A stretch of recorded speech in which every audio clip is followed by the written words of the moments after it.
नमस्कार, मी सीमाज किचनमध्ये तुम्हा सर्वांचे खूप खूप स्वागत आहे. मित्रांनो, आज आपण सर्वात हेल्दी त्याचबरोबर वेट लॉससाठी उपयुक्त ठरणारी अशी भाजी बनवलेली आहे आणि एकदम लो फॅटमध्ये असणारी भाजी आहे. चला तर मग ती भाजी काय आहे पाहूया. ती म्हणजे आज आपण टोफू वापरलेला आहे आणि त्याचबरोबर मशरूम. हे दोन्हीही अगदी वेट लॉससाठी खूप फायदेशीर आहेत. मशरूम तर सर्वांनाच माहिती आहे, पण टोफू आणि पनीर बऱ्याच लोकांना असं वाटतं की हे एकच आहे, पण ते एक नाही आहे.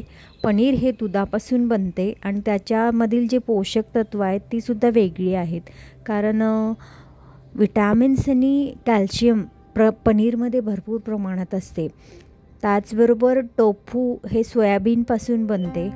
याच्यामध्ये ॲमिनो ॲसिड आणि B1 जीवनसत्व भरपूर प्रमाणात असते. आणि पनीर हे जर कोणाला वजन वाढवायचं असेल त्यांनी पनीर अवश्य खावं. जर खरंच तुम्हाला डाएट प्रिय असाल आणि वजन कमी करायचं आहे त्यांनी टोफूचा वापर करावा. कारण टोफू हा वजन कमी करण्यामध्ये उत्तम असा एक प्रभावशाली पदार्थ आपण मानू शकतो. पनीरच्या जागी तुम्ही टोफू हा चांगला पर्याय आहे. कारण पनीरमध्ये खूप प्रमाणात फॅट्स असतात आणि टोफूमध्ये बऱ्याचशा कमी प्रमाणात फॅट्स असतात. त्यामुळे आपण इथे टोफूचा वापर केलेला आहे. आणि याची चव म्हणाल तर थोडीशी आंबटसर, हलकंसं आंबट लागतं टोफू आणि पनीरपेक्षा थोडंसं हलकं कडक असतं.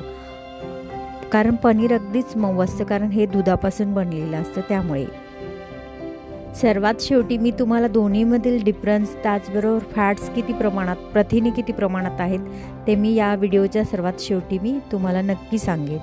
चला तर मग आता टोफू काय असतं ते पाहूया. टोफू म्हणजे एक प्रकारे बायो पनीर असतं. हे पहा, अशा पद्धतीने हे मार्केटमध्ये मिळतं बायो पनीर म्हणून. आणि हे पहा, असं मी पनीर आणलेलं आहे आणि याचे असे मोठ्या आकारात पनीरप्रमाणेच मी याचे असे तुकडे करून घेतलेत. दिसायला अगदी सेम असं, थोडासा जरा डार्क कलर असतो याच्यामध्ये. आता याला काय करायचं आहे, सुरुवातीला आपण गरम पाण्यामध्ये एक 5 मिनिट भिजवून ठेवायचं होतं. याने काय होईल, याला थोडंसं हलकासा, कसं आपण जे सोयावडी असते भिजवून ठेवतो त्या पद्धतीने थोडंसं स्मेल येतो, तो येऊ नये म्हणून आपण याला भिजवून घेतलं. आता आपण पाण्यातून काढलेलं आहे आणि निथळून घेतलं. याला आपण मॅरिनेट करायचं आहे. त्यासाठी मी अर्धा टीस्पून हळद पावडर, 1 टीस्पून काश्मीरी मिरची पावडर घातलेली आहे. त्याचबरोबर मीठ घालून घेतलं आहे थोडंसं आणि धने जिरे पूड इथे मी घालून घेतलेली आहे. आणि 1/4 कप आपण इथे दह्याचा वापर केलेला आहे. दही फेटून घेतलेलं आहे.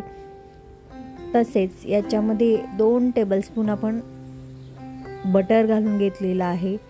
त्याचबरोबर 1 टीस्पून आपण अद्रक लसूण पेस्ट घालून घ्यायची आहे. आता हे सर्व या पनीरला लावून घ्यायचं आहे. एक 10 मिनिट आपण असंच ठेवून देऊया. आता आपले जे टोफू आहे ते मॅरिनेट होत आहे, तोपर्यंत आपण इथे जवळपास हे 200 ग्रॅम मशरूम आहेत, साफ करून घेतलेत, स्वच्छ आणि कापून घेतलेत.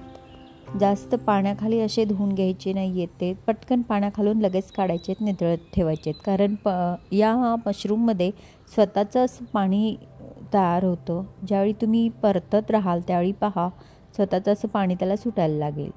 ते पाणी पूर्ण निघून जाऊपर्यंत आपल्याला हे मध्यम आचेवर हे परतवून घ्यायचं आहे. पूर्ण पाणी याच्यामधील काढून टाकून आपण असंच परतून थोडंसं साईडला ठेवून देऊया. पहा, पाणी पूर्णपणे आटलेलं आहे. आता आपण हे साईडला काढून ठेवूया. याचमध्ये आपण 1-2 टीस्पून इथे मी बटर घातलेलं आहे आणि या बटरमध्ये आपण जे टोफू मॅरिनेट करून घेतलं होतं ते आपण याच्यावर दोन्ही साईडनी असं थोडंसं, ज्या पद्धतीने आपण पनीर टिक्का मसाला करतो त्याच पद्धतीने इथे मी मॅरिनेशन केलेलं आहे.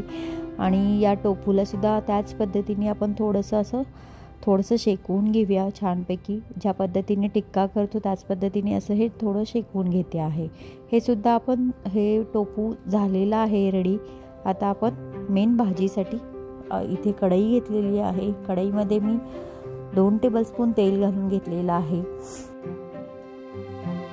तेल तापल्यानंतर याच्यामध्ये आपल्याला थोडेसे गरम मसाले फक्त फ्लेवरसाठी घालायचे आहेत। यामध्ये एक दालचिनीचा छोटा तुकडा, एक लवंग आहे आणि एक हिरवी वेलची आहे, ती आपण घातली।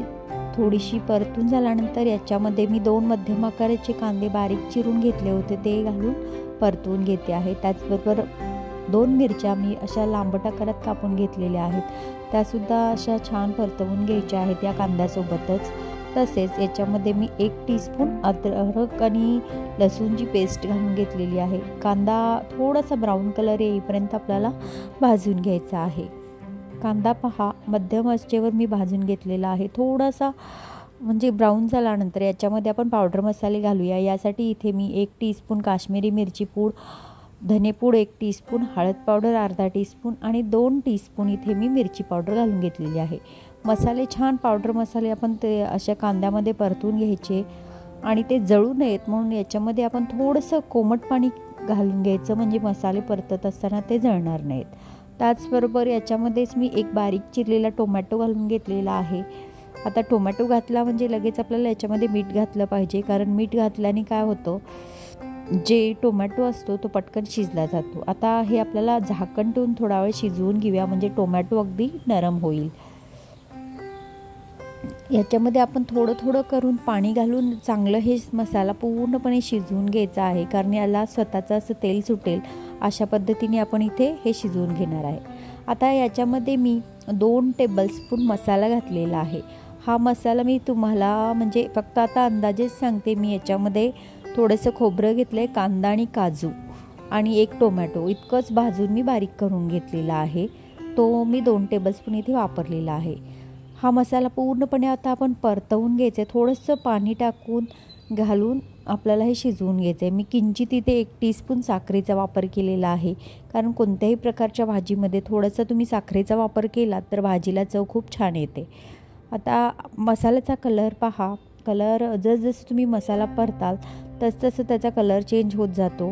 त्याच पद्धतीने भाजीचा कलरसुद्धा खूप छान येतो, म्हणून अगदी लो गॅसवर आपण थोडं थोडं पाणी टाकून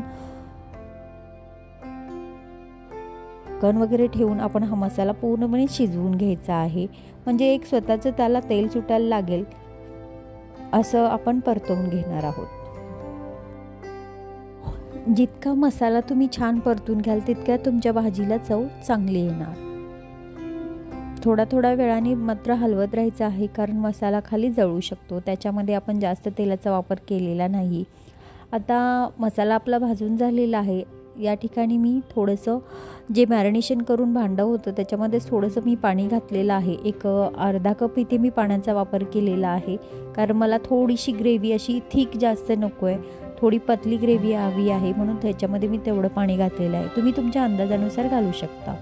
त्याचबरोबर थोडंसं ते उकळून घेतल्यानंतर याच्यामध्ये मी 1 टीस्पून भाजलेली कसुरी मेथी बारीक चुरून घातलेली आहे। कसुरी मेथीमुळे काय होतं, भाजीला चव खूप छान येते।